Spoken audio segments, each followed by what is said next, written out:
noite a todos. A alegria imensa de estarmos novamente aqui em nosso outro lar. É o nosso lar da colônia espiritual, mas é quase, né? Aqui nós adentramos, sentimos o abraço fraterno, os olhares amigos, a alegria espiritual, que não é aquela alegria ruidosa que o mundo nos oferece nesta passageira, mas é a alegria aquela que nos impregna a parte espiritual do nosso espírito. Então, que todos nós possamos sentir realmente essa alegria ao adentrarmos aqui a casa, nesse contato com os benfeitores amigos, que já muito preparam esse ambiente para que aqui nós possamos estar nessa harmonia e nessa paz. Nós vamos dar alguns recadinhos, não é, antes da palestra. Nós vamos lembrar novamente do nosso macarrão, da nossa macarronada, dia 21 de setembro. Vocês estão vendo aqui, né, o Marcelo? Bom, foi. Então, mais fácil para eles lançar. E nós, logicamente, já contamos com a colaboração de todos, também no sentido de nos auxiliar no trabalho, do feitio, as equipes, né, a feitio do macarrão, na venda dos convites, que nós precisamos bastante desse auxílio dos corações amigos a nos auxiliar. Nós fizemos aí, são 800 convites, e nós vamos conseguir colocar, com certeza, os 800 convites, né? Se todos colaborarem de nos auxiliar, principalmente também na venda. Nós vamos pedir para o Marcelo passar também sobre as nossas cestas que nós estamos fazendo na casa. Nós já falamos outro dia, né, com as pessoas, e ele vai passar aqui as fotos. A gente gosta de mostrar porque nós pedimos ajuda, pedimos a colaboração para que possam vir no sábado nos auxiliar nessa tarefa, porque é bastante trabalho, a gente formando aí as equipes para nos ajudar a montar essas cestas e até mesmo para que possam arrecadar os alimentos que vão. Esses aí vocês estão vendo são os legumes que nós ganhamos nos mercados, mas nós temos também arroz, feijão, fubá, leite, óleo, macarrão, molho, enfim, tudo que vai em uma cesta. Então, cada sábado a gente coloca alguns itens. Então, essas são as sacolas que são bem grandes e elas vão assim, bem recheadas mesmo. Então, vale a pena um trabalho muito envolvente. Quem está vivo, a gente vê a alegria que envolve a todos nesse trabalho. Então, nós queremos pedir também a vocês, a nossa companhia, a Rita, ela anota, né, para formar as equipes no sábado, para vir nos ajudar, para vir e auxiliar a arrecadar esses alimentos que nós precisamos, porque são todos os domingos, né? Então, nós temos que ter essa gratidão também à espiritualidade amiga que nos auxilia. Então, nós deixamos aí o convite que venham conhecer o trabalho. Nós vamos convidar a nossa companheira Lúcia. A gente aqui já aproveita e faz um combo, né? A filha faz a palestra, a mãe já faz a prece, dá tudo certo, tudo maravilhoso.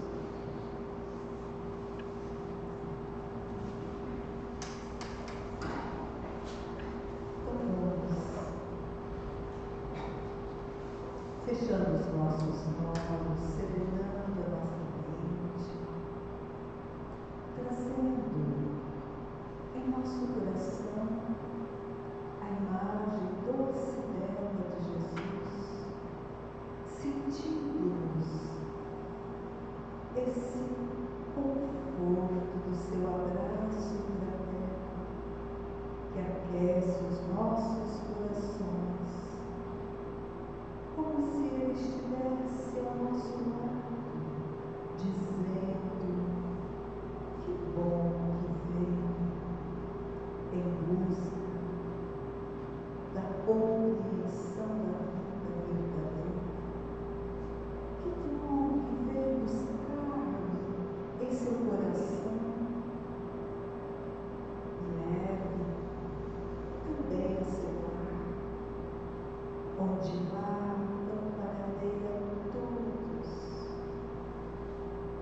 dentro de uma luz tão forte que balsamiza todas as dores, que vai curando as feridas, que vai trazendo a todos o ânimo, a força, a vontade de querer aprender cada vez mais o meu Evangelho, o Evangelho da luz,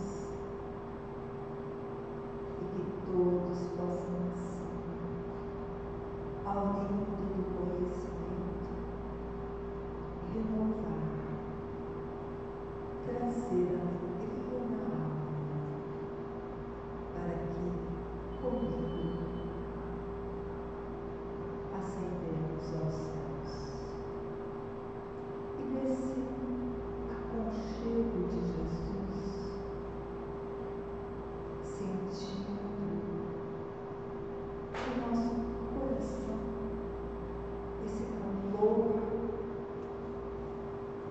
da sua luz, o seu amor tão forte que nos chega e que nos envolve sempre, nós vamos também pedir para Ele que envolva a minha querida filha, que vai trazer os seus ensinamentos para que todos nós possamos assim sair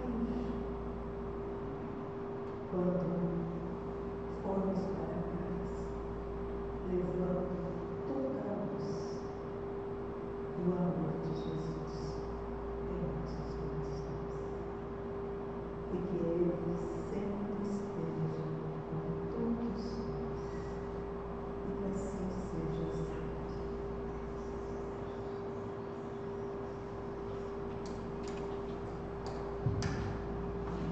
Como nós já dissemos, hoje está conosco a nossa companheira da casa, Renata, vem nos trazer a mensagem da noite, ela que fala assim, com muita propriedade, muita clareza, estudiosa, né, da doutrina, e com certeza irá trazer ainda mais conhecimentos para nós. Então, a Renata já é em casa, nós vamos deixar a ela a palavra da noite.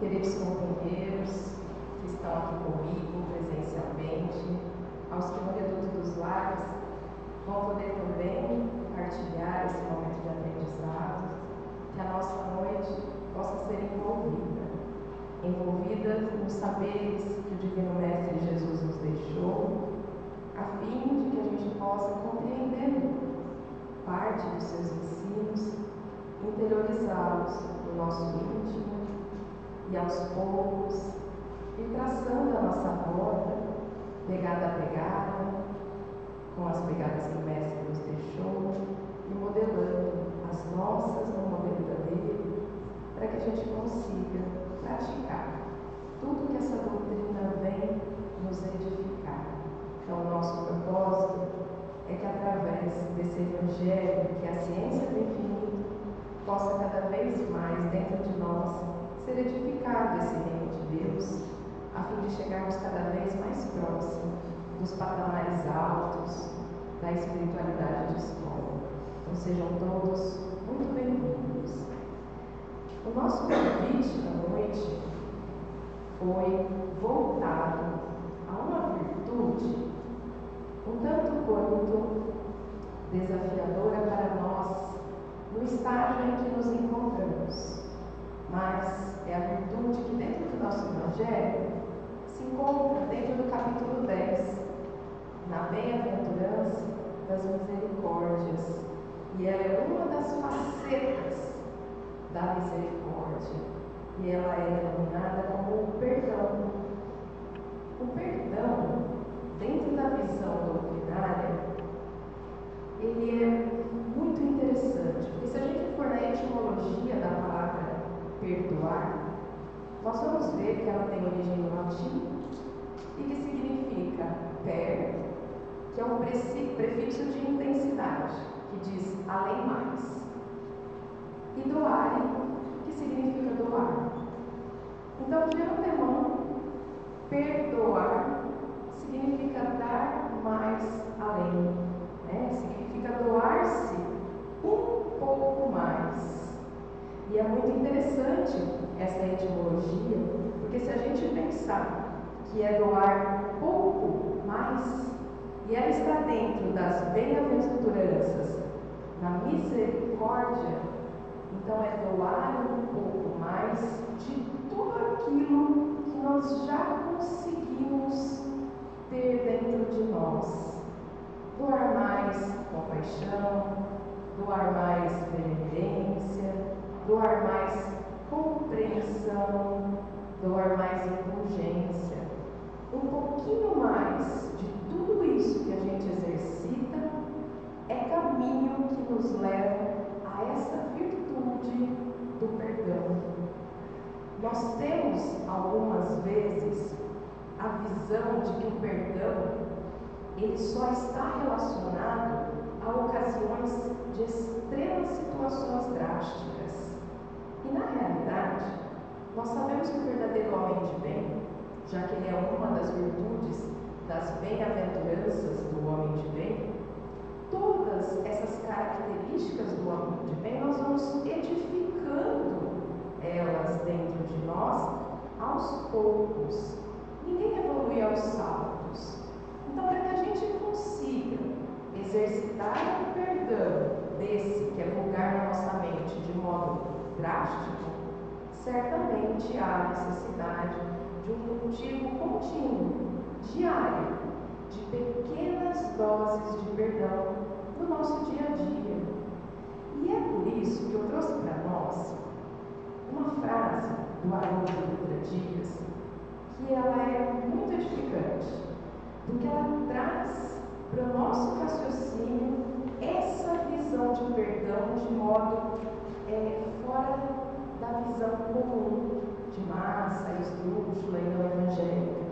Então ele fala assim, ele diz que o perdão, ele não é uma rosa que você planta no jardim do outro, que o perdão, ele não é uma flor que você entrega para perfumar a existência alheia, mas ele nos alerta que o perdão é para nós um jardim íntimo dentro de nós mesmos a ser cultivado. E como tudo que é cultivado precisa de tempo, de dedicação, precisa ser cuidado, precisa de estratégia, de conhecimento do que está se fazendo. Então, necessário para que a gente cultive esse jardim íntimo do perdão dentro de nós, é necessário principalmente sabedoria. É necessário que a gente compreenda o que estamos fazendo nessa existência. Qual é o propósito de estarmos aqui? Por que viemos?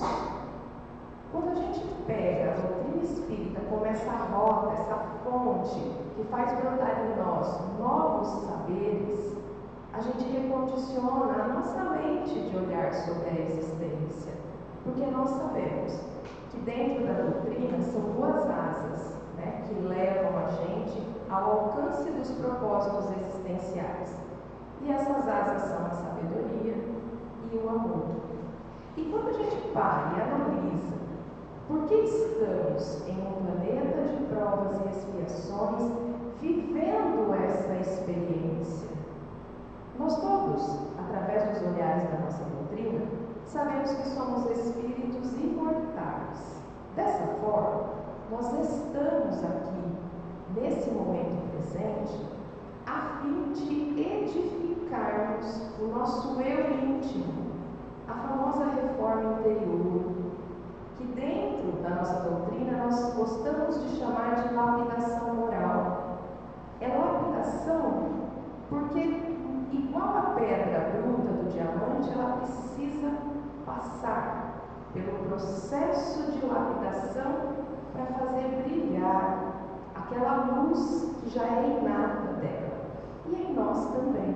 Então, o propósito da nossa existência é nos edificarmos moralmente, vivenciando nessa escola terrena as experiências que vão ser necessárias para que a gente consiga exercitar esse processo de lapidação em nós, exercitar esse nosso crescimento no aspecto da nossa moralidade. E certamente, quando a gente cultiva as nossas asas de sabedoria e de amor, a gente precisa entender que se é processo de evolução, são etapas que todos nós estamos vivenciando. E essas etapas, elas querem nos ascender moralmente. Elas querem nos fazer elevar no nosso modo de ver, sentir as experiências na vida terrena. E como são duas asas, sabedoria e amor, a doutrina nos edifica no sentido de que a gente compreenda que quanto mais moralmente elevados somos, quanto mais alto subimos, mais profundo descemos nas experiências, a fim de vivenciarmos com os que estão no nosso entorno a missão que já podemos levar da edificação do amor. O que significa isso? Que quanto mais alcançamos degraus de evolução moral, não vai ficar mais fácil e simples a existência. Ela vai ficar mais formidoura, no sentido de que você consiga apoiar os que estão no seu entorno. Então, quando a gente cresce moralmente, isso não nos faz melhores no sentimento de prepotência, no sentimento de sentir-se sabendo mais. Esse não é o sentimento das almas elevadas. As almas em ascensão moral, já no processo de alcance delas, têm uma visão contrária. Quanto mais cresce o saber, maior é a sua cota de responsabilidade.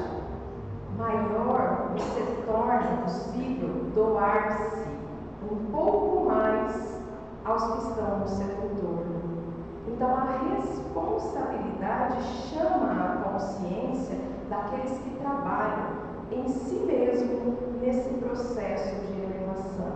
É por isso que aquele que mais consegue compreender os ensinos do Mestre Jesus, mais tem em torno situações que vão desafiando a existência, a fim de que ele consiga, naqueles solos dos corações arenosos que estão no seu entorno, semear as sementes do seu exemplo, de quem já conseguiu amar de modo sublime, perdoar de modo pulsante. Então, quando a gente tem contato com a doutrina, a gente precisa sempre ter em mente maior conhecimento, maior dose de responsabilidade. E se a gente está nesse processo do cultivo, do jardim do nosso íntimo, a fim de florescer o perdão, quando as situações adversas nos chegam, a gente olha para elas antes de impulsivamente reagir a elas. Porque se a gente já conhece que é um processo evolutivo, esse processo não é exclusivo meu, nem seu, nem de só nós que estamos aqui. O processo de aprendizado é para todo mundo. Deus ama a todos de modo igual. Desta forma, quando a gente entende que nós vivenciamos equívocos na nossa vida e alguém se equivoca no meu entorno para comigo, eu consigo me lembrar que eu também ainda não sou perfeito. E dessa forma, aquele que hoje errou comigo, ele também não é perfeito. Ele está no processo evolutivo dele. É por isso que a questão 338 da obra O Consolador nos orienta. E eu vou ler essa questão, essa passagem, só para ficar bem fidedigna. Ela fala assim: a Terra é um plano de experiências e resgates, por vezes bastante penosos. E aquele que se sinta ofendido por alguém não deve esquecer que ele próprio pode também errar 70 vezes 7. Então, o que está nos chamando é a compreensão de que quanto mais eu sei, isso não me faz especial, isso me faz mais responsável pelo que eu sinto, pelo que eu cultivo dentro de mim, pelo que eu intelectualizo e dessa forma verbalizo ao outro, pelo domínio das minhas emoções, pela consciência de que o propósito existencial é galgar novos patamares morais. E para isso, todos nós necessitamos do auxílio um do outro. E quando a gente tem contato com a doutrina espírita, que nos esclarece tantas dúvidas, que nos direciona novos olhares na existência terrena, esta oportunidade nos faz mais voltados ainda ao exercício contínuo do amor, a asa da sabedoria e a asa do amor. Porque senão, quando vem a ofensa para nós e a gente olha para a situação e pensa, eu nunca faria isso que ele me fez. Eu já conheço as verdades divinas e nunca cometeria um engano desse. Percebe que a gente se coloca, às vezes, no patamar de quem está olhando o outro e julgando, dizendo que nós não erraríamos como ele errou comigo, porque eu já sei, eu já conheço a boa nova, eu já tenho acesso ao Consolador prometido, eu já conheço as verdades da doutrina espírita. Pode até ser que a gente já conheça, mas numa visão dessa, de quem se coloca intimamente superior ao outro, julgando o equívoco que ele praticou, ainda não vivencia essas verdades. Conhece-as, mas não vivencia-as. Não tem essa vivência. E o convite do perdão como um cultivo íntimo no jardim da nossa alma é exatamente lembrar que quanto mais a gente conhece, mais a experiência vai vir para nos mostrar que já temos no nosso livre-arbítrio a escolha de poder fazer diferente, porque eu conheço. Quando eu conheço, eu passo a escolher livremente como eu vou reagir. E certamente nós estamos nos exercitando para não olhar o outro e julgá-lo, porque nós estamos entrando no processo do autoconhecimento. Nós estamos com os nossos olhares voltados para dentro de nós. Por isso que perdão é autoconhecimento. Quanto mais eu conheço as minhas fragilidades, mais eu sinto na minha pele o quão difícil é reerguer e se elevar. E dessa forma, quando alguém cai ao nosso redor, equivocando-se conosco, a gente olha e sabe o que ele está sentindo. E existe uma passagem do Evangelho que é bastante clara nesse sentido. Quando, do início da noite em que Jesus iria à prisão, Simão Pedro, com toda a sua energia, porque Simão era um homem enérgico, Simão era um homem resoluto, que sabia se posicionar, tinha os seus pensamentos bem definidos, mas, no entanto, ele era tanto quanto ríspido, né? Tanto que quando, em outra passagem, Jesus deixa ele com os 2 ladrões para edificá-los sobre a boa nova, ele volta, os 2 ladrões estão ali, imersos numa culpa, e a culpa tira a gente de lugar nenhum e leva a gente para lugar algum. Imersos numa culpa mais cabisbaixos mais baixos ainda, e Jesus fala: Simão, Simão, era para você reerguê-los e não afundá-los ainda mais. Sabedoria e amor, as duas asas. E nessa noite, quando se inicia a noite que levaria ao Calvário de Jesus, e Jesus está lavando os pés dos discípulos, Simão, todo impetuoso, ele fala: eu nunca admitirei que laves os meus pés, porque eu não sou digno disso. E Jesus fala para ele: Simão, para ter comigo, esse é um ato no qual a gente vivencia, a gente partilha desse doar-se um pouco mais. Então, Simão, para que você tome parte de mim, eu lavarei os seus pés como a de todos os outros.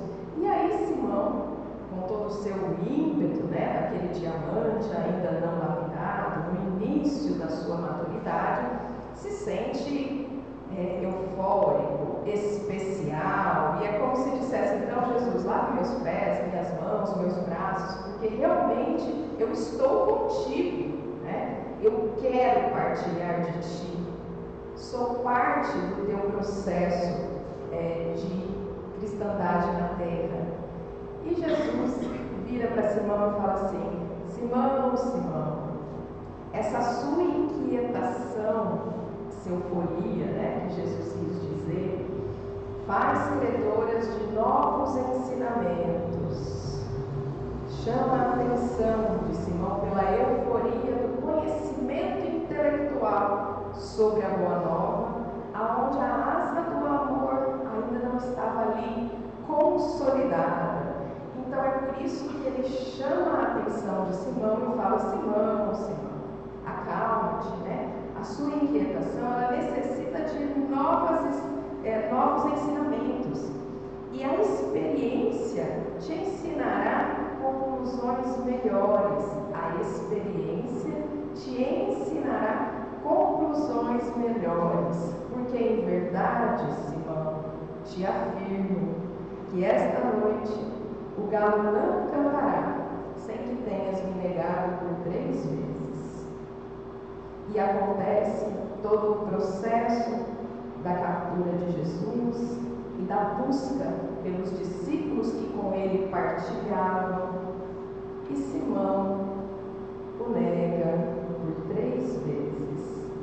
E quando ele nega pela 3ª vez, o coração dele se sente apertado, oprimido, e toda aquela dureza que ele sempre tinha no seu ímpeto para com os ladrões, para com as mulheres que tinham os caminhos da vida, todo aquele ímpeto de quem queria colocar goela abaixo a Boa Nova, que na verdade era uma imposição de quem se julgava acima, ele se vê cair.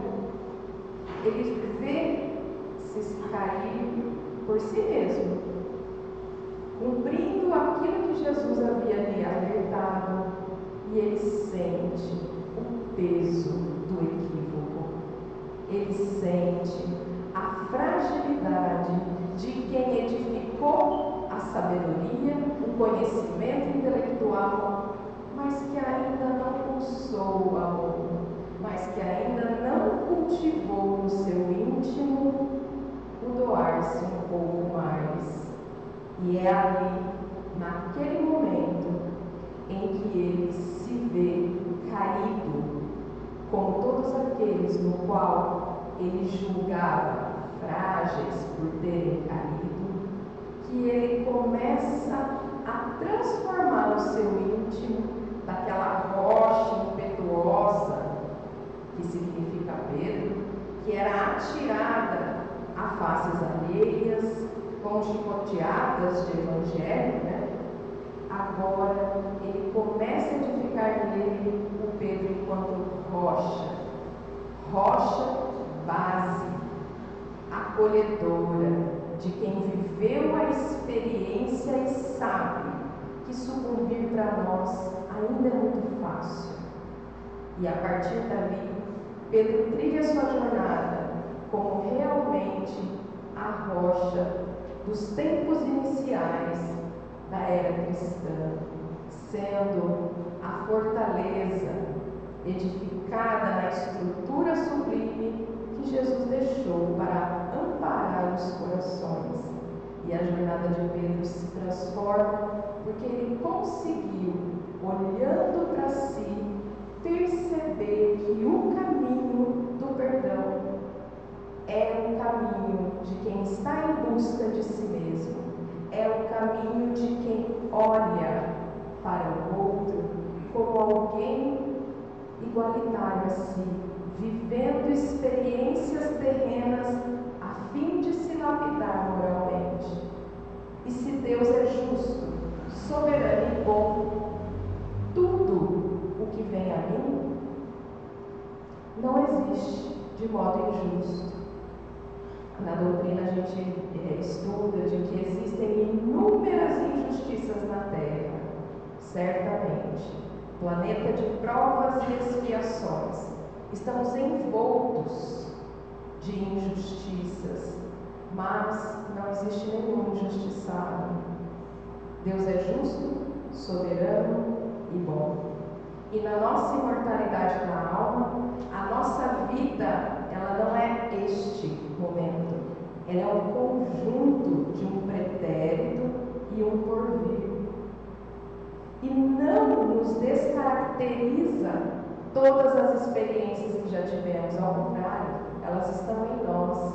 Então, todos os equívocos pretéritos, aos quais os nossos olhos atuais não conseguem resposta, eles estão na nossa linha, na nossa história evolutiva.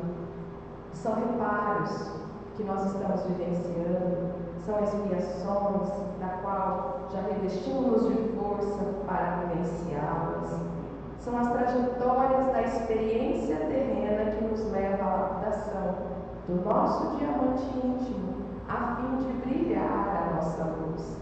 Então lembremos sempre, porque nesse momento em que Jesus orienta Simão Pedro acerca da negação por 3 vezes que ele iria praticar e que realmente praticou, Jesus faz um alerta a ele e que toca profundamente Pedro no momento em que ele cai pela 3ª vez. Jesus diz para ele: vais aprender, Simão, que aqui na terra os homens são mais frágeis do que cruéis. São as nossas fragilidades, são as nossas fragilidades íntimas que nos levam a equívocos.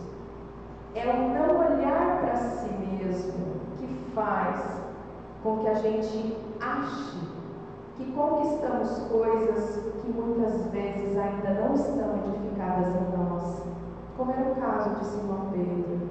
Ele achava que por ele ter o saber evangélico, aquilo já estava consolidado em si. E na realidade nós conhecemos que o processo é conhecer, edificar no íntimo, no solo íntimo da nossa alma, praticar porque sabemos que é necessário praticar para depois realmente fluir e emanar. É processo de evolução. E quando a gente pensa que Jesus nos disse que aqui todos nós, inclusive Pedro, a quem ele alertava, Simão Pedro, somos mais frágeis do que perversos, a gente consegue olhar para os enganos daqueles que estão ao nosso entorno e olhar ele com doses mais consideradas de reconhecimento de que nós podemos até não ter errado com aquele que errou com a gente naquele mesmo equívoco, mas quantas vezes já erramos de modo similar ou às vezes de modo até mais perverso com outras pessoas. Nós ainda não vivenciamos patamares consolidados de sublimação. Nós estamos experienciando para isso. E a compaixão, a misericórdia, ela faz com que a gente olhe para os enganos diários, pelos enganos corriqueiros no ambiente de trabalho, no reduto do lar, nos nossos momentos de lazer, dentro da casa espírita, em todos os lugares que nós frequentamos, sempre vai ter aqueles que vão estar se equivocando conosco. Lembremos, é um ser que está fragilizado, mas não nos esqueçamos de olhar do topo da montanha e lembrar que tem um regresso ali. E se não cai uma folha de uma árvore sem a permissão do Pai Maior, que dirá algo que veio a mim? Aquilo que veio a mim veio para me ensinar algo.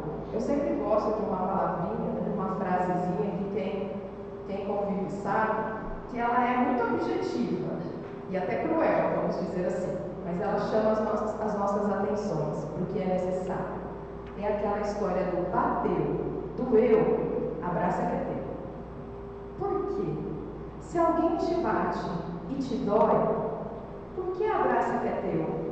Porque se você já tivesse edificado, não iria doer. A sua dose de compreensão, ela ia ser tão imensa que você iria ofertar a face. Ofertar a face contrária, quando lhe batem em uma, não é física, é uma face íntima, é a face da compreensão. Se alguém diz que você é muito ríspido, ou que você é mal educado, e você não é, você sabe dentro de si que você não é. Talvez ele esteja num momento ríspido na existência, de dificuldades, e que por isso foi opressor com você. Mas você sabe que essa não é uma característica sua, então não te faz sentido, não dói. Por que não dói? Porque você tem conhecimento de si mesmo, você se conhece e sabe aquilo que você já tem consolidado em si. E às vezes a serenidade, a doçura é algo que já é seu, que já é inato. Então chamar-lhe de ríspido e até grosseiro, isso não casa com o seu perfil existencial, porque você já galgou aquela virtude da serenidade. Então não dói. Ao contrário, você olha para a pessoa e sabe que no íntimo existe algo dentro dela que precisa ser afetuosamente compreendido, a fim de que a doçura implante cada vez mais sementes ali. Por quê? A gente não consegue, gente, exigir do outro aquilo que ele ainda não tem para nos dar. Mas a gente pode, através do exercício da nossa sabedoria, ir trabalhando as nossas posturas, a fim de que a gente leve até esse outro essa impregnação de compreensão, essa emanação de compreensão de que hoje foi ele que errou, mas a gente também não está exilado disso. Tem uma passagem muito profunda e que a gente vai olhar para ela e perceber o quão nós ainda necessitamos olhar para as experiências que vivenciamos como fonte de aprendizado. Quando alguém fala para nós e isso dói, e aí a gente sabe que é verdade, se doeu, por que a gente precisa abraçar? A gente precisa abraçar porque realmente tem aquilo. E se a gente tem aquilo, aquele que trouxe para nós aquela informação, ele está nos servindo de instrumento para um autoaprimoramento íntimo, só para concluir aquele assunto.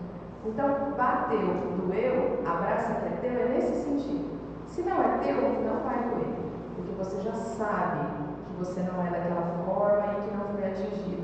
Agora, se doeu, é algo que resplandeceu em si, olha para aquilo, olha sem se sentir julgado, olha com a lente da experiência necessária aos aprendizados, aonde Deus é justo, soberano e bom e traz a mim tudo o que eu preciso olhar para poder me lapidar, para poder me remodelar.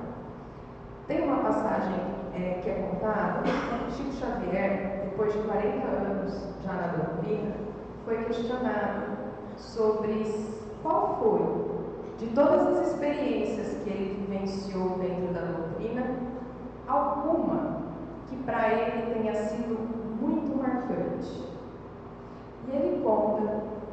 uma senhora que participava das atividades da casa espírita na qual ele frequentava, havia perdido um filho assassinado.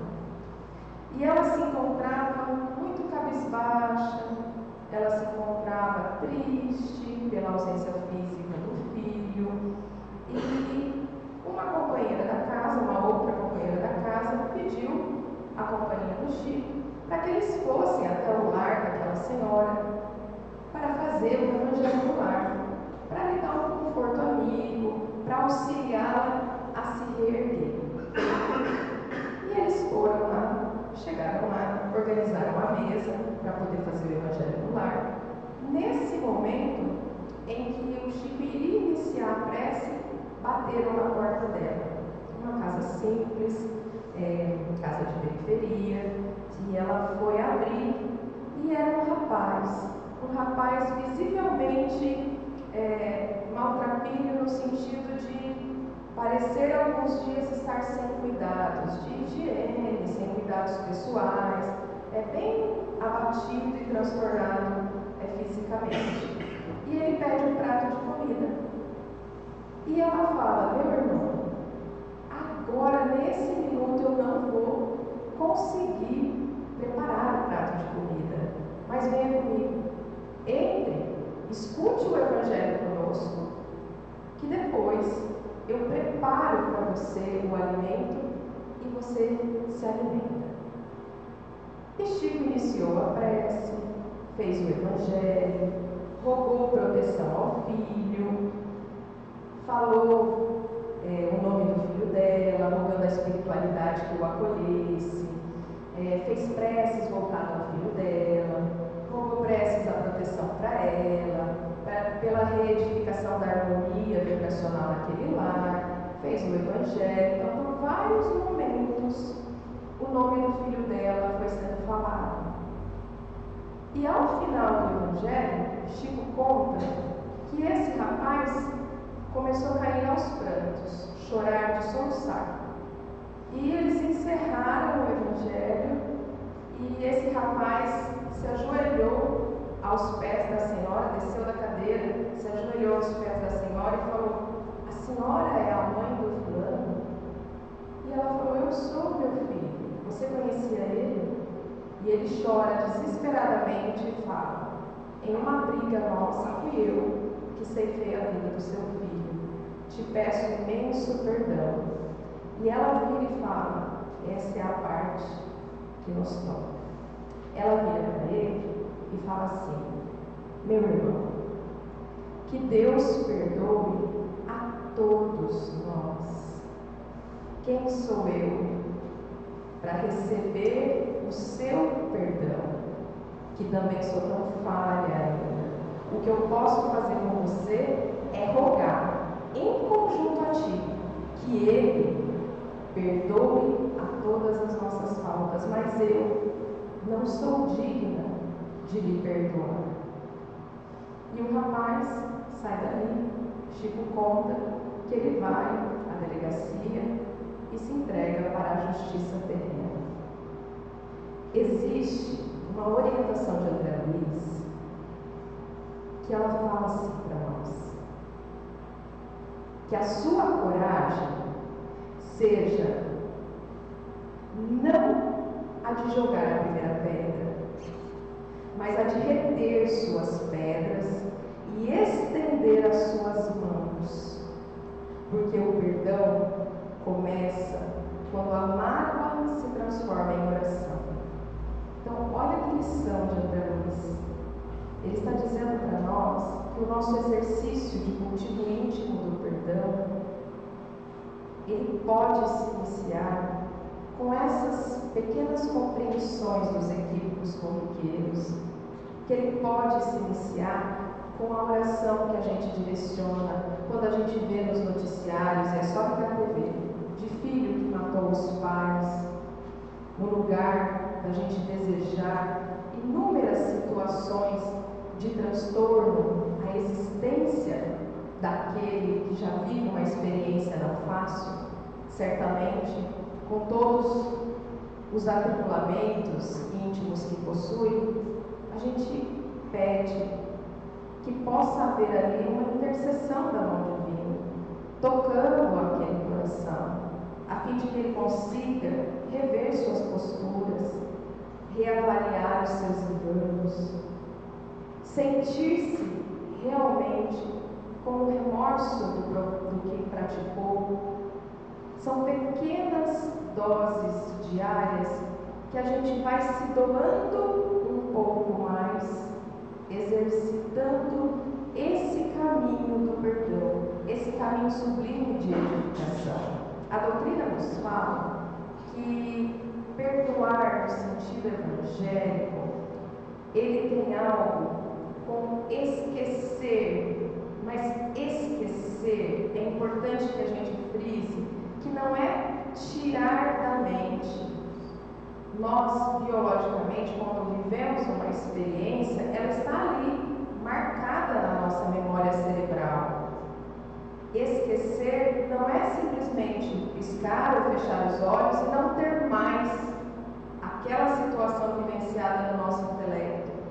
Esquecer é ressignificar o que nós sentimos naquele momento, para que quando a imagem da situação venha na nossa mente, ela não venha eivada de ódio, de raiva, de rancor, de sensação de injustiça.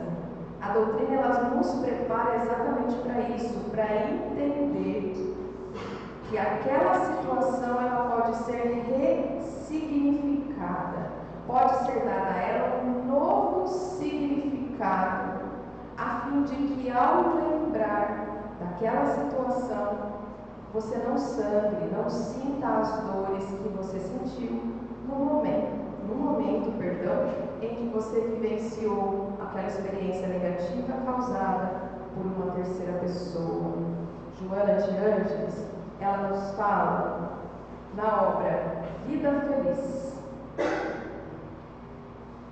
Ela nos traz orientações acerca de praticarmos constantemente, doando-nos um pouco mais, a nossa parcela de perdão diário, porque essa prática ela vai fazendo com que a gente construa no nosso jardim íntimo um florescer bem mais lindo e perfumado acerca do perdão.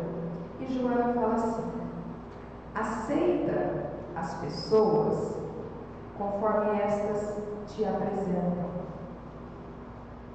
Este homem prepotente que te desagrada está enfermo e talvez nem o saiba. Olha o chamamento. Nós sabemos que quem está bem não tem vontade de ofender ninguém. Aquele que ainda vive nesse ímpeto do querer ofender é porque dentro dele tem cacos que ainda não conseguiram ser transformados no mosaico. E muitas vezes a pessoa ainda nem despertou para isso. E ela continua. Joana diz: esse companheiro recalcitrante é infeliz em si mesmo. O que significa isso? Nós não necessitamos realizar justiça conforme o nosso olhar terreno demonstra na lei de Italiano. A própria lei de causa e efeito é caminho que leva à jornada de reparos do equívoco que o companheiro praticou. O fato de nós perdoarmos não significa sermos coniventes com a opressão sofrida que foi praticada e muito menos queremos que ele encontre na jornada dele dificuldades maiores do que a que ele nos causou. Deus conduz na lei de ação e reação por si só a jornada de autorreparação. É por isso que perdoar não é ofertar rosa ao outro. Ainda que você perdoe aquele que lhe causou o mal, ele na jornada de vivência dele, vai passar pela experiência da lei de ação e reação. As próprias leis divinas levaram ele à reparação. Então não somos nós que somos os condutores dessa reparação. São as mãos divinas que levam o indivíduo à experiência dele ser reparado, que ele vivencie essa reparação. Joana de Ângeles continua: aquele conhecido exigente e intransigente, ele sofre dos nervos. Uns que parecem orgulhosos são apenas portadores de conflitos que procuram ocultar. Quanto mais a gente vê aquele ímpeto, menos consciência o indivíduo tem das fragilidades que possui. Lembra de Simão Pedro? Outros que se apresentam indiferentes experimentam medos terríveis. É a falta da coragem de olhar para aquilo que você vivenciou e o que aquilo te desperta, e sai cometendo equívocos em cima de equívocos, porque ainda não está pronto para essa jornada de autoconhecimento que requer olhar mais para si próprio do que para os equívocos alheios. A Terra é um grande hospital de almas, diz Joana de Ângeles. Se a Terra ela é escola, significa que ela vai nos edificar, ela vai construir em nós a asa da sabedoria através das experiências. Mas Joana está nos dizendo que a Terra é um grande hospital de almas. Quem vai ao hospital é quem está enfermo. Se esse hospital é um hospital da alma, significa que nossas almas estão vivendo enfermidades e que aqueles que se equivocaram conosco estão em um momento de enfermidade aguçada, aflorada. Compreender isso faz com que a gente raciocine com sabedoria acerca de nos doarmos um pouco mais, exercitando o perdão. Joana ainda diz: quem te veja apenas superficialmente não terá como analisar-te com acerto. A gente não é o que a gente se mostra, a gente é o que a gente tem dentro de nós. Nós somos seres espirituais vivendo experiências carnais. A nossa veste é uma veste temporária, mas o nosso eu individual, esse é o eu eterno. Ele é o nosso verdadeiro eu. Olhar para nós é olhar para o momento que vivenciamos, e muitas vezes escondemos coisas, ocultamos, camuflamos ela, mas a nossa alma, aos olhos de Deus, ela é translúcida. Ele nos conhece e nos ama como nós somos. É claro que Ele quer ver cada vez mais a gente fazer brilhar a nossa luz íntima do nosso diamante inábil que carregamos dentro de nós, mas Ele já nos ama. Ele nos ama com tanta misericórdia que Ele trouxe para nós Jesus. E quando nós falamos de perdão, olhar para Jesus é ver a figura exemplificativa desse perdão na sua maior expressão. Quando a gente olha para Jesus depois de ter vivenciado tudo o que Ele vivenciou no Calvário e é crucificado, e olha para a multidão e roga: Pai, perdoa-os, eles não sabem o que fazem. Essa é a sabedoria da consciência de que o outro não pode me dar aquilo que eu quero que ele me dê. Ele me dá aquilo que ele ainda tem para ofertar. A gente não consegue colher uvas de espinheiros. É processo de evolução, é etapa, é passo a passo. E Joana encerra dizendo: concede a liberdade para que cada um seja conforme é, e não como você pretende pretende que ele o seja. Deixar que o outro seja como é, não é tomar as posturas que o outro tem para com você como verdades que devem ser submissamente aceitas. É compreender que o outro está no processo de evolução e o caminho dele, os equívocos dele, são escolhas que terão resultados na própria existência dele. Agora, o que ele faz conosco, o que nos compete é ver o que nós vamos fazer com aquilo. Sartre já dizia isso, né? Não importa o que o outro faz com você, mas o que você faz com o outro te faz. É isso que importa. Se a gente olha para o que o outro nos faz como fonte do exercício da nossa virtude misericordiosa do perdão, a gente certamente exercita doses de maior paciência, de maior compaixão, de maior indulgência, abnegação, construindo o homem de bem edificado dentro de nós. Então, que a gente tenha uma jornada nesta semana muito consciente sobre tudo o que vai nos chegar, a fim de que a gente olhe para essas situações lembrando, eu recebi a informação e agora eu já tenho liberdade para escolher. E que a gente escolha fazer o melhor que a gente possa já ofertar naquele momento, mas conscientes da nossa responsabilidade. Começo intelectualizando, exercito porque tenho que exercitar e daqui a pouco o sentimento está brotando e a gente se sente bem. E o prazer de se sentir bem, pelo bem e compreensão que leva ao próximo, vai se tornando cada vez mais leve e natural dentro de nós. Então, que as experiências sejam proveitosas ao nosso aprendizado, que a vida nos traga a prática de tudo o que a gente intelectualizou, a fim de que, tendo essa oportunidade de escolher, nós façamos as melhores escolhas. Uma linda semana a todos.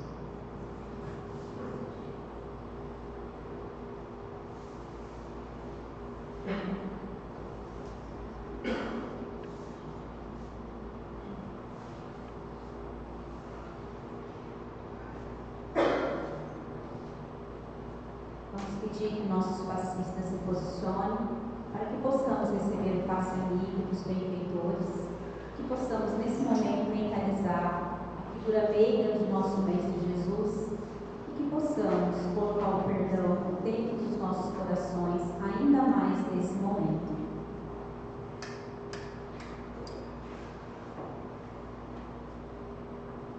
Mestre amado Jesus, falanges do amor divino,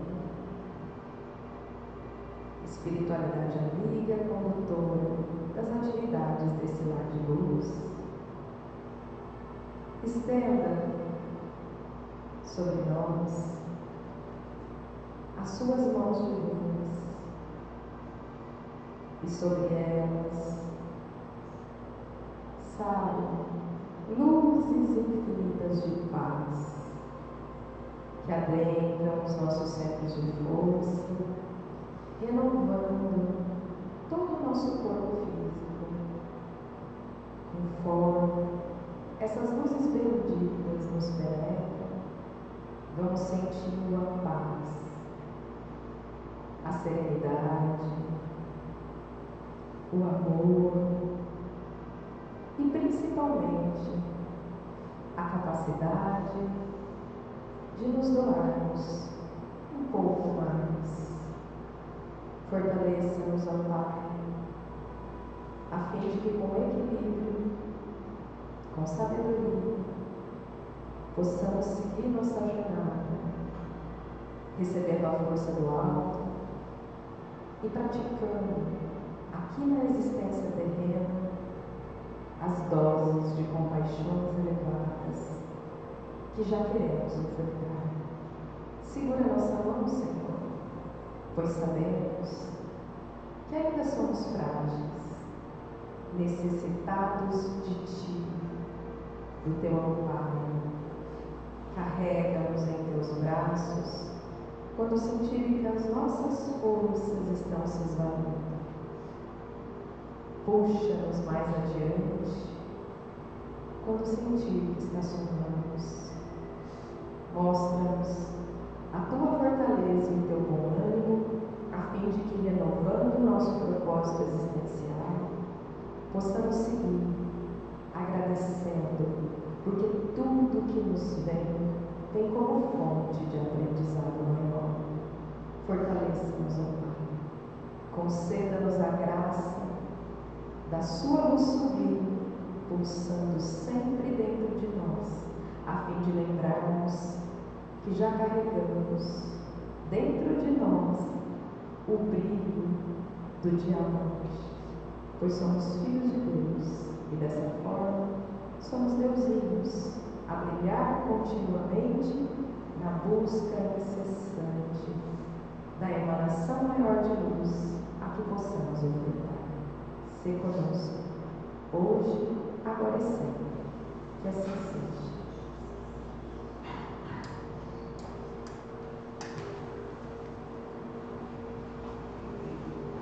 Obrigada, Rei, pela palestra, por nos despertar nesse perdão, que possamos, no silêncio, no nosso dia a dia, dentro da nossa alma, que possamos refletir e colocar em prática um pouquinho, a cada dia mais, que a gente possa muito mais perdoar do que ser perdoado.